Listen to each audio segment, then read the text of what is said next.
كل سنة وانتوا طيبين، رمضان خلاص على الأبواب، علشان كده النهاردة هنعمل شوية تفريزات لرمضان. وصفتنا النهاردة هتكون ايه يا شيف؟ احنا هنعمل النهاردة أكتر من حاجة، هنجهز حاجات لرمضان، يعني العصاير تكون جاهزة على طول على التحضير، وكمان اللحوم والخضار طبعا أساسي معانا. سلمى ناوليني ورقة وقلم بسرعة. انت تبدأي تجهزي رمضان ولا ايه يا ماما؟ أيوة يا حبيبتي، الشيف هيعمل شوية تفريزات أهو، ده هيعمل برجر وشيش طاووق وشوية حاجات جميلة قوي. عايزين نعمل الوصفات دي، فأنا هكتب الحاجات اللي هو هيقولها علشان المكونات اللي ناقصة أنزل أشتريها النهاردة مع بابا. وانا يا ماما كمان عايزة اشتري فانوس رمضان. وزينة يا ماما عايزين نشتري زينة رمضان عشان نعلقها في الشارع ونعلق في البلكونات مع اصحابنا. يا بنتي نجيب الحاجات المهمة الأول، انتوا مش شايفين الدنيا بقت غالية ازاي؟ ربنا يعين بابا بس ويعرف يجيب لنا يمش رمضان وبقية الطلبات. ايوه يا ماما فعلا الحاجات بقت غالية قوي، ده الفلوس اللي كنا بنجيبه ب70 جنيه دلوقتي بقى ب200 جنيه. الحاجات زادت اكتر من ضعفين. عشان كده يا حبيبتي لازم نكون رحماء شوية على بابا، والمفروض احنا ما نطلبش غير الحاجات الأساسية. انا عندي فكرة جميلة يا نجوى، ايه رأيك بلاش نشتري فوانيس السنة دي، ممكن نجدد الفانوس القديم بتاعنا. او ممكن نصنع احنا فانوس. على فكرة يا ماما انا شفت طرق كتير قوي لاعادة التدوير على النت، حاجات بسيطة قوي زي مثلا عصيان الشيش طاووق اللي موجودة عندك في المطبخ، ممكن نعمل بيها الفوانيس الترند ونلونها بألوان المية بتاعتي. بقولك أنا عايزة أعمل أساسا وصفات فيها شيش طاووق، يعني محتاجة العصيان دي. مش هناخدها كلها، يعني هناخد كام واحدة بس قليلين، متخافيش يا ماما. تمام، حلو قوي الكلام ده. انا بقى هطلع الباقي من يميش رمضان السنه اللي فاتت ونستخدمه في الاول، ولما يخلص نبقى نجيب غيره. عايزين نقتصد، مش عايزين نشتري حاجات ملهاش لازمه. وانا كمان هقتصد زيكم، انا هجمع الكراتين والاوراق والاكياس اللي ملهمش لازمة وهنعمل لها اعادة تدوير ونعلقها في الشارع. برافو عليكم، ايوه كده، انا مبسوطه منكم قوي. اهو في الحركه دي هنكون وفرنا تمن الفانوس وزينه رمضان. احنا كنا ممكن نصرف فيهم حوالي 300 جنيه لوحدهم. 300 جنيه ايه بس يا ماما؟ ده انت طيبة قوي، بقولك الفانوس بقى ب200 جنيه، ده احنا كلنا هنصرف تقريبا 500 جنيه كمان. طيب كويس ان احنا عرفنا نوفر ده، وانا هحاول برضو اظبط الطلبات الاساسيه بحيث ما اطلبش حاجات كتير من بابا. يعني الاول نجيب شكاره رز ونجيب شويه مكرونه وزيت، وبعد كده ندخل على بند اللحوم والخضار والياموش اللي ناقص نجيبه. ومش هنجيب حاجات مش بناكلها، احنا كل مره بنجيب قراصيه ومشمشيه وحاجات مش بناكلها اصلا. ايوه والله فعلا يا ماما عندك حق. ينفع كده؟ اديكوا نسيتوني وما لحقتش اكتب المكونات ورا الشيف، ابقى اشوف الحلقه بقى على اليوتيوب. وبالنسبة بقى ماما للنت، عايزين نقتصد، مش عايزين نخلص المسلسلات بتاعة رمضان كلها على النت، احنا نتابع كام مسلسل على التلفزيون بس. ايوه بالظبط، احنا كلنا هنتابع على التلفزيون ونقلل استخدام النت. احنا كنا بنجدد اكتر من مره في الشهر، وده ما ينفعش غير كمان الكهرباء اللي كنا مشغلينها عمال على بطال، والكلام ده كمان على الزينه اللي بتشتغل بالكهرباء. فعلا يا ماما والله عندك حق، كنا بنصرف كهرباء كتير كمان. شفتي بقى، عايزين نوفر في كل الحاجات دي. ان شاء الله يا ماما.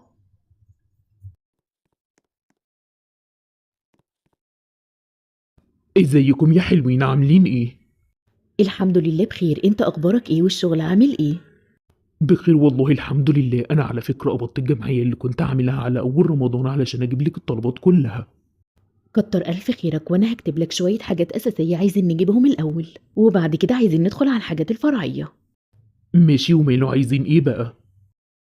انا اتفقت انا والبنات ان هما مش هيجيبوا الفوانيس وزينة رمضان، هنعملها احنا هنا في البيت، وكمان هنجدد الفوانيس بتاعت السنة اللي فاتت. ايه القرارات الجامدة والشطارة دي؟ ايوه كده والله، انا كنت شايل هم الحوارات دي، خصوصا ان بعد رمضان هيجي العيد وهنحتاج بقى لبس العيد والعيديات والكحك والشوكولاتة. لا ما تقلقش من حوار لبس العيد ده، انا خلاص اشتريته. اشتريتيه؟ جبتيه امتى وازاي؟ كنت بحوش، وكمان كنت داخلة جمعية صغيرة وحطيت الفلوس دي على بعضها واشتريت للبنات هدوم للعيد. بجد برافو عليكي، ربنا يكرمك يا رب. وانت ربنا يخليك لينا، كنت شاري زبدة وسمنة، فانا هعمل الكحك في البيت، هنحتاج بس دقيق وعجوة. طيب كده مفيش غير العيديات، امرها بسيط وسهل، وطالما انتوا طلعتوا شاطرين كده فانا هخرجكم في العيد خروجه جامده جدا. بجد يا بابا هتودينا فين؟ دي بقى مفاجأة، لما يجي العيد هتعرفي. ايوه بابا هيظبطكم في العيد وهيديكم العيديات ويخرجكم ويوديكم الملاهي كمان ويفسحكم، وانا بقى ماليش دعوه، انا عايزه اكل بره زيهم، وكمان يجي لي طقم جديد في العيد. طبعا من غير كلام، ده انت اولهم. ربنا يخليك لنا يا رب. طيب يلا بقى البسوا هدومكم وجهزوا نفسكم علشان ننزل نشتري الطلبات. طيب بس هجهز شويه حاجات في الليسته كده علشان ما انساش، وابقى مرتبه نفسي، وابص كمان على التلاجة اشوف ناقصها ايه، واشوف يا مشي السنه اللي فاتت كويس ولا هنحتاج نجيب حاجه تانية. تمام ماشي. انت جاي من الشغل تعبان، مش هتتغدى الاول؟ احنا اكلنا انا والبنات، افتكرتك هتيجي متاخر بالليل. لا أنا شبعان، إحنا أكلنا في الشغل. تمام ماشي، ريح بقى شويه كده لو راجع تعبان على ما اكون جهزت الطلبات. ماشي تمام.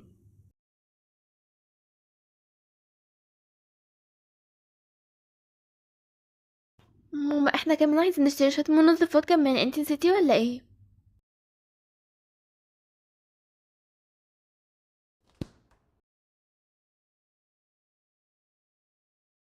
لا طبعا ما نسيتش، انا عارفه احنا المفروض هننضف البيت قبل العيد ومحتاجين منظف للسجاد وبور للبوتاجاز، وعايزين كمان نشتري معطر للجو وبودرة تسليك للبلاعات. يا كل دي حاجات ناقصة. ده غير بقى كمان الاريال والفيبي والكلور. ماما انا كنت عايز اقولك على حاجة مهمة، انتي ناسية المكسرات ولا ايه؟ دي اهم حاجة في رمضان. لا يا حبيبتي مش ناسيها، ما تقلقيش، هجيب لكم كل اللي انتوا عايزينه، وهجيب لكم كمان خروب. وانا كمان يا ماما عايزة بلح، بحب اشربه باللبن قوي. حاضر يا حبيبتي ما تقلقيش، يلا بقى يا بنات روحوا البسوا علشان نجهز نفسنا.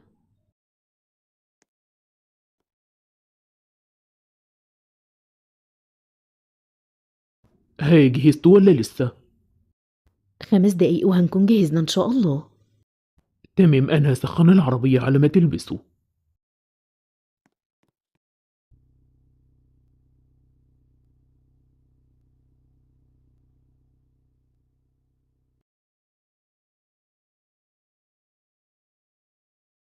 قولي لي بقى أنت عايزة إيه بالظبط؟ تعالى الاول نجيب شكارة رز ونجيب الزيت ونجيب المكرونة. طيب تعالي. بصي يا ماما، في عروض هنا حلوة قوي على توابل، بيقولك لو جبتي المجموعة على بعضها كلها هتاخدي خصم 50%. حلو قوي العرض ده يا سلمى، برافو عليكي. وبصوا انا عايزاكم تركزوا على الحاجات اللي عليها عروض يا بنات. ماما بصي بلاش المكرونة اللي انتي منقياها دي مكرونة لو اخدتي كيس هتاخدي كيس تاني زيادة عليه. ماشي هرجع دي واجي اخد التانية. ها لسه عايزين إيه تاني؟ تعالى بقى ندخل على قسم اللحوم. تمام، محتاجة إيه؟ شكل لنا مثلا 3 كيلو لحمة مفرومة على 5 كيلو لحمة قطع على 4 فرخات، وهات لنا كمان 2 كيلو صدق و2 كيلو كبدة. حيلك مش كل ده، ما تنسيش إن لسه في خضار وحاجات تانية كمان. نسيت اقولك كمان عايزين نشتري عدس وفول عشان ادمس لكم في البيت الفول. ده انتي بتعملي تحفة والله، أحسن من أي واحد. والزبادي بتاعتك إيه حكاية؟ ما تقلقش، انا ناوي اعمل لكم طعمية في البيت واعمل لكم كمان الفول، انا مش هشتري اي حاجة من بره، كفاية عليك قوي كل يوم تشتري لنا الجبنة. كل دي طلبات؟ دي الميزانية كده عدت على الآخر. ده انا لسه ما قلتلكش على المنظفات ولا جبنا حاجات اللي هي مش بتاعه رمضان ولا كمان العصاير. ده انتم عايزين ميزانية رمضان كبيرة قوي، أنا ما كنتش متوقع إن الحاجة غالية كده. فعلا والله كل حاجة بقت غالية. بصي يا ماما، الفراخ دي رخيصة، ايه رأيك نجيب منها؟ الأول يا سلمى لازم نبص على تاريخ الصلاحية، ساعات بيكونوا مرخصين الحاجة لأن بتكون هتبوظ، واحنا فاضل على رمضان وقت، يعني ممكن لو جبناها تبوظ معانا وما نلحقش نستخدمها. تصدقي يا ماما، زي ما بتقولي ما فضلش على تاريخ الصلاحية غير بس يومين، لا انتي عندك حق. بصي يا بنتي أنا هعلمك حاجة، لما تيجي تاخدي اللحوم ما تاخديش أي مجمدات، اشتري حاجة تكون فريش لسه مذبوحة وطازة قدامك. فعلا يا ماما عندك حق. الحاجة الطازة سواء توابل أو لحوم بتبان في الطبيخ، لو جبتي حاجة مجمدة بيبقى ملهاش طعم. وانا بقول يا ماما طبيخك كله حلو ليه؟ لاني بهتم بجودة الحاجة اللي بقدمها لكم، الاكل ده امنة ولازم اقدم لكم احسن حاجة. ايوه يا ماما يا بختك بتاخدي ثواب افطار 3 اشخاص طايمين. انتي عارفة ان شهر رمضان ده بيتكتب لنا اجر عظيم على الاطعام، علشان كده ناوية ان شاء الله اعمل وجبات واوزعها على الناس، بس هتكون لها ميزانية لوحدها. يا ماما ده مش بيبقى اطعام عادي، ده بيبقى ثواب افطار صائم. ايوه بالظبط كده، برافو يا حبيبتي. وأنا ناوي أجيب كذا كرتونة تمر وأوديهم في المسجد. فاكر السنة اللي فاتت لما كنا بنقف نوزع التمر قبل الأذان على الناس اللي ماشية في الشارع، وكنا بنعمل عصير ونوزعه مع التمر؟ ايه رأيك نعمل كده في رمضان ده كمان؟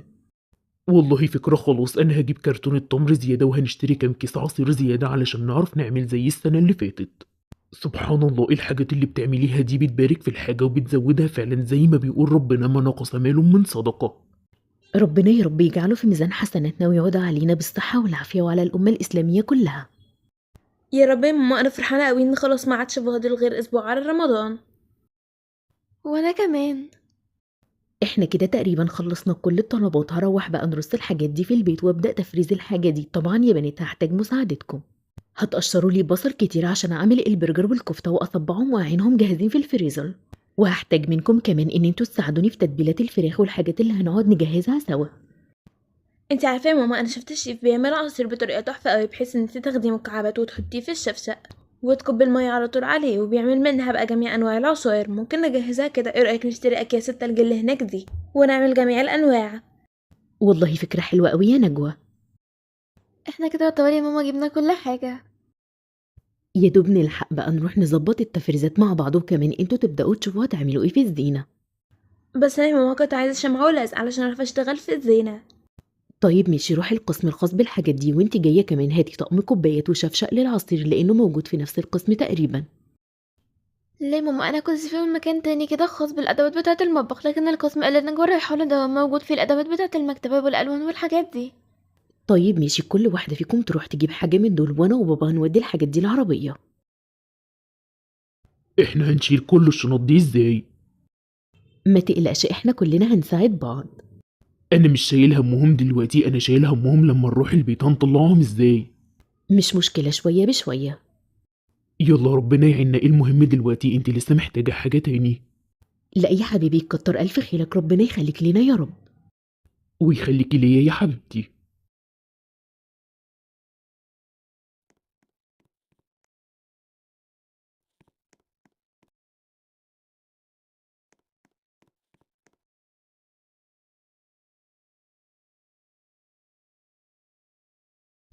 ماما في عرض على مكسرات، انت نسيتيها ولا ايه؟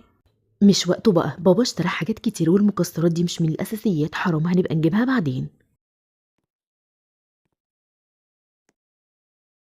في حاجة ناقصة ولا ايه؟ لا كده تمام قوي. ما قلتش لبابا ليه على المكسرات؟ انا نسيت موضوع المكسرات ده خالص. طيب استني هروح اجيب لك الحاجة.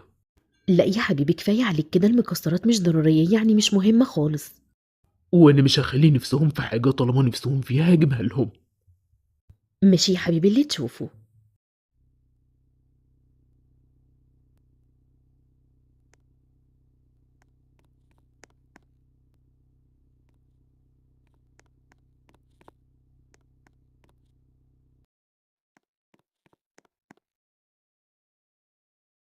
الحمد لله اخيرا طلعنا كل الحاجة.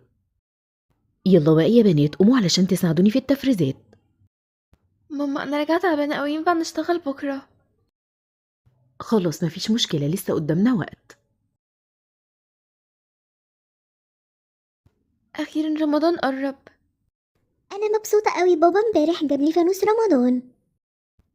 احنا جبنا شوية طلبات في البيت لكن ما جبناش الفانوس، احنا عندنا اصلا فوانيس كتيرة قوي من زمان، وقررنا ان احنا نعمل حاجات في البيت بايدينا ونعلقها زينة رمضان.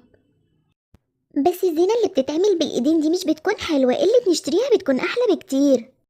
لا والله في افكار جميلة قوي على النت، انا شفت حاجات كتيرة قوي انه يعمل منها.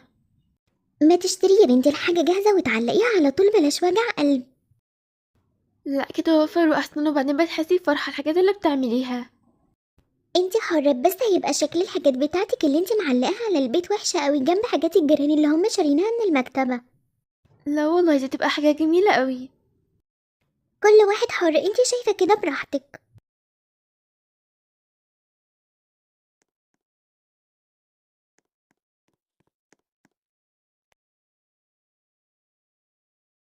على فكرة وانتوا في المدرسة أنا اشتغلت كتير في التفريزات بتاعة رمضان وتقريبا كده خلصتها كلها. ليه كده يا ماما؟ كنت عايزه اساعدك. دي تبقى فرحة ماما، كنا عايزين نشارك معاكي بأي حاجة. ما أنا قلت مش عايزة أتعبكم بقى، وكنت قاعدة زهقانة، قلت أما أخلص شوية الحاجات اللي عليا وبعدين انتوا مش هتقعدوا دلوقتي تعلقوا الزينة، هتشتغلوا فيها أي حاجة تسليكوا. لا يا ماما انا قررت ان نشتري حاجة جاهزة من المكتبة، مش هعمل حاجة انا. ليه يا بنتي بس ايه اللي غير رأيك؟ نهى يا ماما كنت بتكلم معاها وقالت لي ان الحاجة مش تبقى شكلها حلو، لو انا اللي عملتها بايدي، وان في حاجات في المكتبة اسعارها حلوة قوي واجيبها جاهزة واشتريها احسن.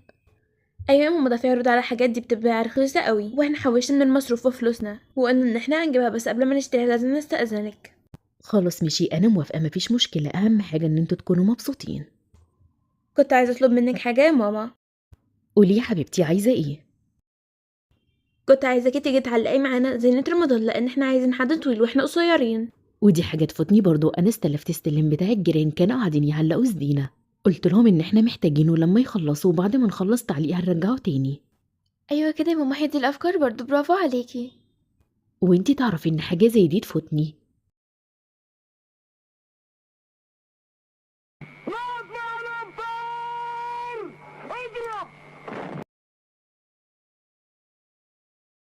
يلا يا بنات، كل واحد يقول الدعاء قبل ما يفطر. اللهم إني لك صمت وعلى رزقك أفطرت وبك آمنت وعليك توكلت فاغفر لي فإنه لا يغفر الذنوب إلا أنت، وادعوا بالدعوة اللي نفسكم فيها. وبعد كده غيروا رأيكم على التمر زي الرسول علشان دي سنة، وبعد كده اشربوا العصير. ربنا يبارك فيكم يا رب، كل سنة وانتوا طيبين يا حبايبي. أنا دعيت لكم كلكم والله، بس إيه الأكل التحفة ده، تسلم إيدك.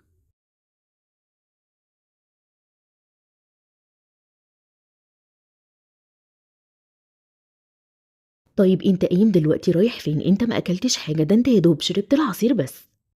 هصلي المغرب واجي أكمل أكل. وانا كمان يا ماما هقوم اصلي مع بابا.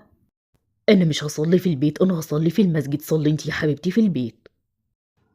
الاكل تحفه يا ماما، تسلم ايدك. انا بصراحه مش قادره اقوم اصلي من جماله، جعانه قوي. اللي عايز يصلي يصلي، واللي عايز ياكل وبعد كده يصلي ياكل زي ما انتوا عايزين.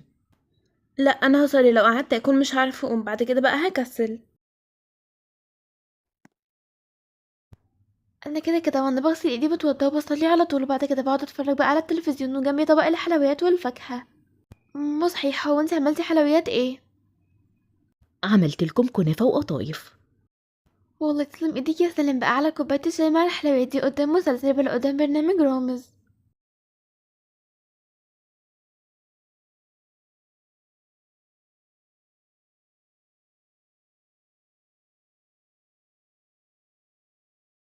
اهو البرنامج بدأ بقى، اسكتي خلينا نتفرج. ايه ده جايب حمو بيكو النهارده؟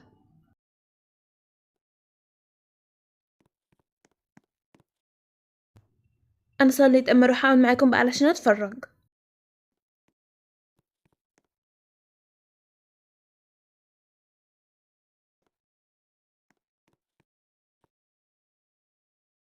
أنا جعان أوي، اديني بقى البطة بتاعتي علشان أنا جعان جدا.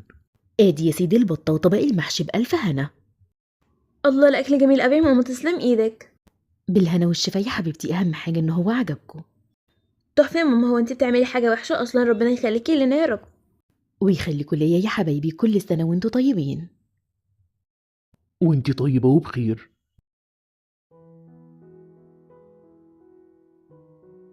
يلا يا نهى يا حبيبتي، اصحي بقى، اتأخرتي على المدرسة. صباح الفل يا ماما. صباح الخير يا حبيبتي، نمتي كويس؟ ايوه الحمد لله. وانتي ماما اخبار صحتك ايه دلوقتي؟ امبارح وشك كان اصفر قوي وكنتي دايخه. احسن الحمد لله يا حبيبتي. ربنا يطمنا عليكي يا رب. يا رب يا حبيبتي يا رب. بس يا ماما التعب ده لازم نروح للدكتور ونعرف سببه ايه، انا قلقانه عليكي قوي. ما تقلقيش، ده شوية ارهاق اكيد من قلة النوم والاجهاد بس. لا يا ماما انا خايفه عليكي قوي. يا حبيبتي ما تخافيش، ان شاء الله انا النهارده هروح للدكتور واطمنك.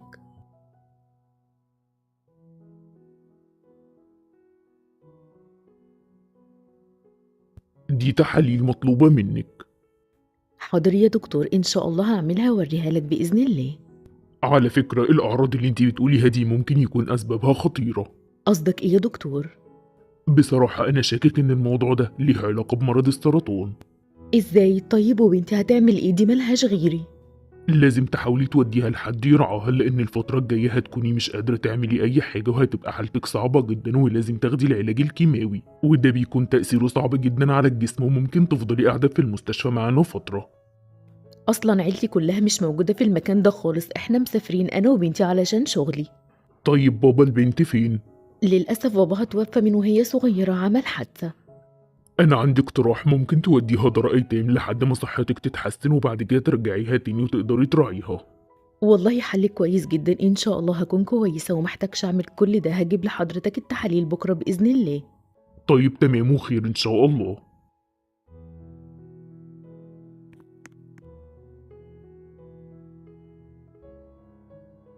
ازيك يا سلوى، عامله ايه؟ الحمد لله يا نهى، وانتي اخبارك ايه؟ بخير الحمد لله، بس انا زعلانه قوي عشان ماما تعبانه الايام دي، مش عارفه اعمل لها اي حاجه. خير مالها؟ ألف سلامة عليها. مش عارفه والله مالها، بس هي ان شاء الله هتكشف عند دكتور النهارده. ربنا يشفيها إن شاء الله، بسيطة. ان شاء الله. عملتي ايه النهارده يا نهى في المدرسة؟ الحمد لله يا ماما، اليوم كان حلو. طيب يا حبيبتي الحمد لله. صحيح يا ماما، انت عملتي ايه عند الدكتور؟ طمنيني، انا قلقانه عليكي قوي. لسه مش عارفة عندي ايه بالظبط، بس الدكتور طلب مني شوية تحاليل ان شاء الله هعملهم. ان شاء الله تحاليل تكون كويسه. بصي يا نهى، انا عايزة اكلمك في موضوع مهم بس مش عايزاكي تقلقي. خير يا ماما، في ايه؟ بصي انا لو كنت تعبانة قوي هوديكي مكان كده هترتاحي فيه خالص، والناس اللي هناك طيبين جدا وهيراعوكي لحد ما اخف وابقى كويسة. مكان ايه ده يا ماما؟ دار ايتام، بس كويسة جدا ويهتموا بيكي، ما تقلقيش خالص من الموضوع ده. لا يا ماما، انا مش عايزه اسيبك. وانا كمان يا حبيبتي والله مش عايزة اسيبك، بس هنعمل ايه بقى، الظروف جاية كده. طيب انت هتسيبيني قد ايه وترجعي تاخديني تاني؟ اول ما ابقى كويسة هجيلك على طول، وانتي هيبقى لك صحاب هناك وهيبقى ليكي العاب كمان وهتتبسطي قوي، ده مكان جميل جدا. خلاص يا ماما، انا موافقه. انا اهم حاجه عندي نصيحتك تبقى احسن من، بس انت توحشيني قوي. انا هكلمك على طول ما تقلقيش خالص، ودايما هطمن عليكي. خلاص ماشي يا ماما.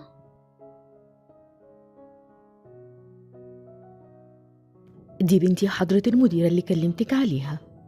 ما تقلقيش خالص، أنا هخليها في عينيا. انا هرجع لها تاني بس ابقى كويسة، بس انتي عارفة الظروف والحالة اللي انا فيها دلوقتي. ما تخافيش خالص عليها. هو انتي اسمك ايه يا حلوة؟ هجيلك تاني يا نهى، هتوحشيني قوي، هاتي حضني بقى قبل ما امشي. وانت كمان هتوحشيني قوي يا ماما.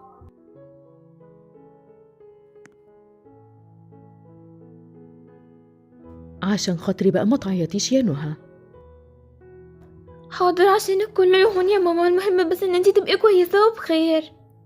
تقدري حضرتك تزوريها في أي وقت أو تكلميها أو حتى تبعتلها رسالة، واحنا هنخلي بالنا منها. ما تقلقيش، ربنا يشفيكي يا رب. يا رب، شكرا جدا ليكي.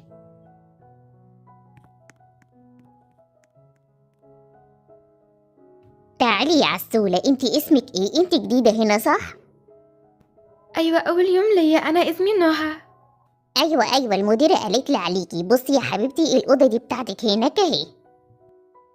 شكرا جدا لحضرتك. بتعيطي ليه بس دلوقتي يا حبيبتي؟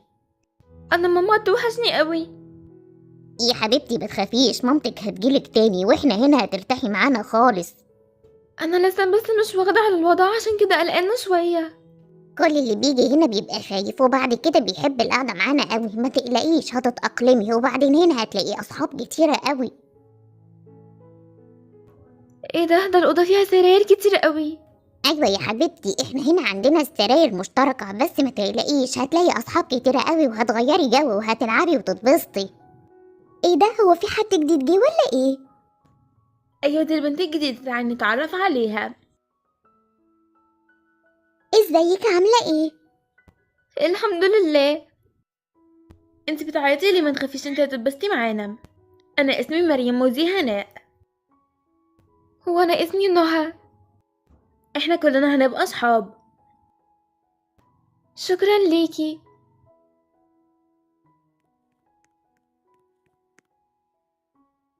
يلا يا بنات بقى ادخلوا ناموا علشان تصحوا الصبح بدري، بكرة يوم اللعبة وتتبسطي قوي في اليوم ده يا نهى. ايه يوم اللعب ده؟ بصي، احنا هنا في الملجأ كل يوم بيبقى فيه في الصبح مدرسة وتعليم، وبعد كده بيجي ميعاد الغدا، وبعد ما كل واحد بيخلص بيروح ساعة المكتبة أو المذاكرة ويعمل الواجب، ولما بنخلص بنتعشى وندخل ننام. وفي يوم في الأسبوع بيبقى فان داي، اللي هو بكرة ما بيكونش فيه تعليم، وانتي حظك حلو قوي ان أول يوم هيبقى جميل قوي كده وهتتبسطي فيه. ان شاء الله. طيب تصبحوا على خير. وانتي من أهله.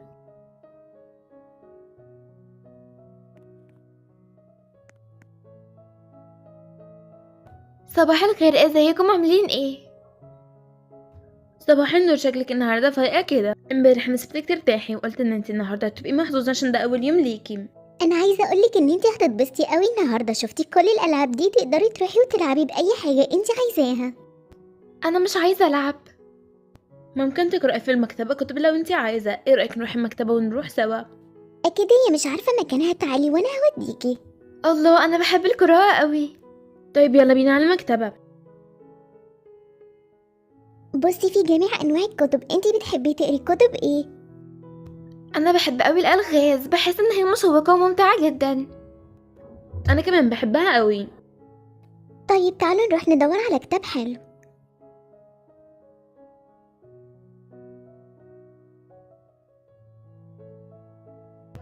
على فكرة السلسلة بتاعت الكتب بتاعتها البوليسية حلوة جدا وطريقتها في الكلام روعة.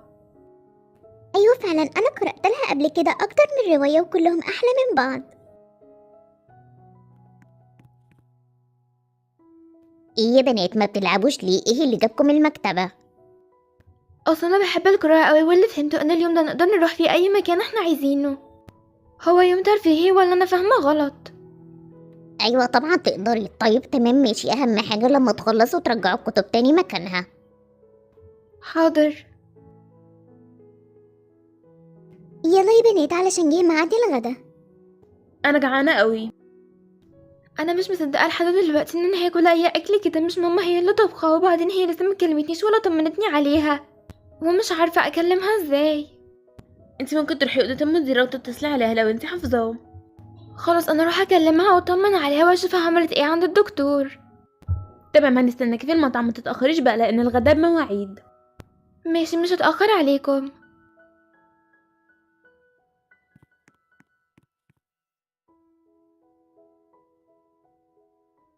خير يا نهى في ايه؟ انا كنت عايزة اكلم ماما، ممكن؟ ماشي يا حبيبتي، التليفون معاكي اهو. الو، ازيك يا ماما، عاملة ايه؟ الحمد لله يا حبيبتي، انتي اخبارك ايه؟ طمنيني عليكي. الحمد لله. انت عملتي ايه عند الدكتور؟ طمنيني. الدكتور طمني وقال لي ان انا هكون كويسة، بس محتاجة ان انا اقعد في المستشفى معاهم فترة. ماما اهم حاجة خلي بالك من نفسك وتاخدي دواكي وطمنيني عليكي على طول. ان شاء الله يا حبيبتي، وانتي كمان خلي بالك من نفسك. خلاص ماشي، انا هقفل بقى لان ده ميعاد الغدا. كلي كويس يا نهى يا حبيبتي، وخلي بالك من مذاكرتك. انتي وحشتيني قوي يا ماما.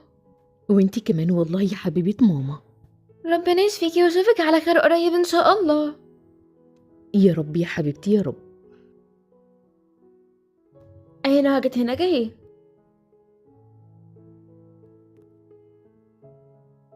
ايه يا نهى عملتي ايه؟ كلمتي مامتك؟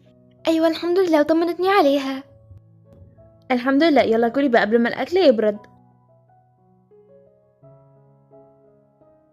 ايه ده، هو الاكل طعمه غريب كده ليه؟ عشان بس أول مرة تجربي، بعد كده هتاخدي عليه. لا، اكل ماما احلى بكتير. اكيد طبعا اكل مامتك هيبقى احلى من هنا، بس اكيد يعني ده مش وحش قوي. انا خلاص خلصت اكل. يلا عشان بعد الغدا هنروح نذاكر. انا بحب الماس اكتر مادة، انتوا بتحبوها ايه؟ انا بحب العلوم. وأنا بحب الدراسات. التعليم هنا مش لغات صح؟ لا تعليم عادي. تمام، بكرة تعود مش مشكلة. انا حاسة ان انا مرهقة قوي ومحتاجة انام. انا هروح انام شوية. تمام، نشوفك بكرة في المدرسة. سلام.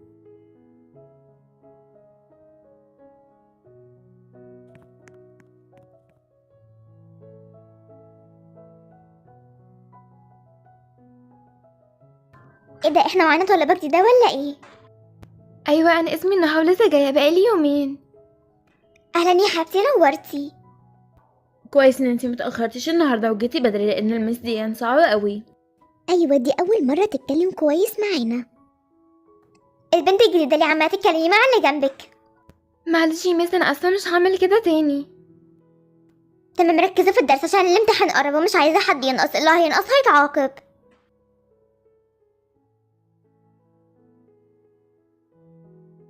انتي اسمك ايه؟ اسمي نهى. انتي جيتي هنا ليه؟ اللي حصل معاكي احكيلي.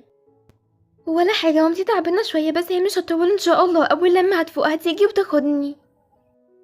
ايوه كلهم بيقولوا كده. انتي عارفة انا عمتي هي اللي جابتني هنا وقالت لي ان هي هتجيلي تاني، بس هتقعدني شوية صغيرين هنا، ومن ساعتها ما شفتهاش تاني ولا حتى كلمتني. لا، انا ماما عمرها ما تعمل فيا كده، وبعدين ان شاء الله هي هتخف وتبقى كويسة وتيجي تاخدني، وبعدين انا كلمتها وطمنت عليها. يا رب يبقى الكلام اللي انتي بتقوليه ده صح. انا متاكده ان شاء الله ان هو بجد. ماما عمرها ما هتسيبني هنا ولا تتخلى عني ابدا، هي كل المشكله بس انها تعبانه. تعالي يا نهى، أنا عايزاكي.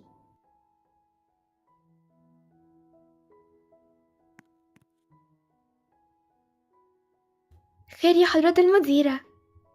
مامتك بعتتلك الرسالة دي. ممكن اخدها؟ أكيد طبعا، اتفضلي يا حبيبتي.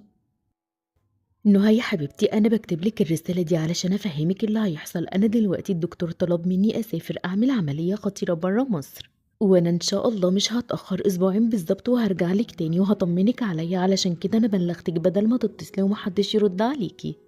وما تقلقيش، أول ما أوصل بالسلامة هكلمك على طول. ادعي لي أقوم بالسلامة وأخف وأبقى كويسة علشان نرجع نعيش تاني مع بعض.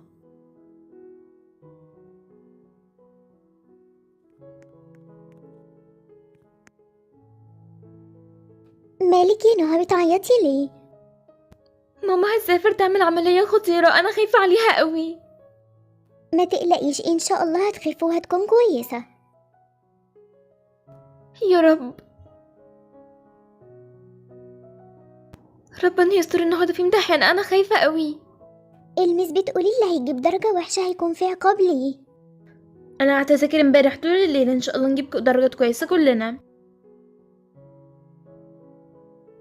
هوزع درجات الامتحان بكرة في حفلة المدرسة. الحمد لله جبنا درجات كويسة وهنتكرم في الحفلة النهاردة. مس ابتدي دلوقتي وهتنادي الاسماء. أنا عايزة أهني نهى لأن هي لسه جديدة وقدرت إنها تطلع الأولى على الفصل، وده طبعا مجهود كويس جدا منها، سقفوا لها كلكم. الحمد لله، شكرا لحضرتك. مبروك يا نهى. شكرا جدا ليكي يا مريم، كان نفسي ماما تبقى معايا قوي في اليوم ده. إن شاء الله يا حبيبتي، ربنا يطمنك عليها. كده المفروض عدى اسبوعين، انا عايزه اتصل عليها واشوف عملت ايه، هي لسه ما كلمتنيش وانا خايفه وقلقانه عليها قوي. ما تقلقيش، هتبقى كويسة ان شاء الله. انا هروح مكتب المديره اتصل عليها. ممكن حضرتك اتصل على ماما؟ المستشفى كلموني وطمنوني على حالتها، هي دلوقتي محطوطة تحت الملاحظة، بس الحمد لله العملية نجحت. بجد؟ طب الحمد لله، اقدر اطمن عليها ازاي؟ المستشفى هيكلمونا ويبلغونا كل جديد، إدالها بس تقوم بالسلامة، هي المرحلة الخطر خلاص راحت. يا رب تقوم بسلامه وتيجي تاخدني بقى. ايه ده، انتي زهقتي مننا ولا ايه؟ انا سامعة ان انتي طلعتي الأولى على الفصل، المفروض تكوني فرحانة. لا لا لا والله ما زهقانه، ده انا حتى ليا اصحاب وفرحانه ومبسوطه قوي هنا، بس كمان ماما وحشتني ونفسي نرجع بيتنا تاني. ان شاء الله يا حبيبتي هتبقى كويسة وهترجعوا لبيتكم تاني. نهى، في حد جاي يزورك. يزورني؟ انا مين؟ دي مفاجأة، يلا تعالي معايا.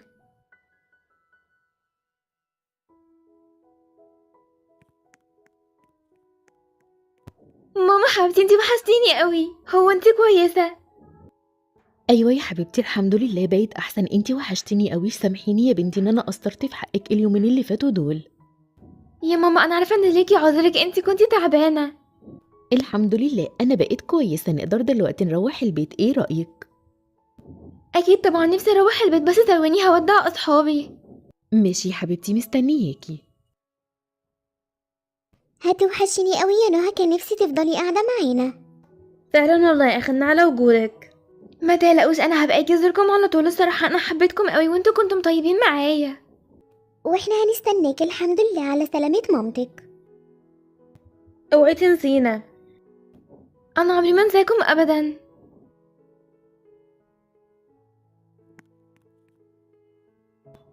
انا جاهزه يا ماما، يلا بينا.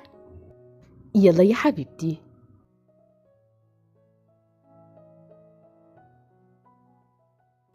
ايوه كده، اخيرا رجعنا بيتنا، انا مش مصدقه نفسي. الحمد لله على السلامة، الحمد لله الأيام الصعبة راحت. اول لما مشيتي ما كنتش واخده على الوضع، بعد كده اتاقلمت، بس دايما كنت بعيط عشان انتي بتوحشيني. يا حبيبتي والله أنا عارفة، معلش هي كانت فترة صعبة بس الحمد لله إنها عدت على خير. انا اتعلمت حاجات كتير قوي في الفتره اللي انتي ما كنتيش معايا فيها وكنت لوحدي. أيوة طبعا التجارب بتعلمنا، وأهم حاجة إن احنا رجعنا تاني نعيش مع بعض. نفسي ماما تعملي لي اكل من ايدك، وحشني اكلك قوي.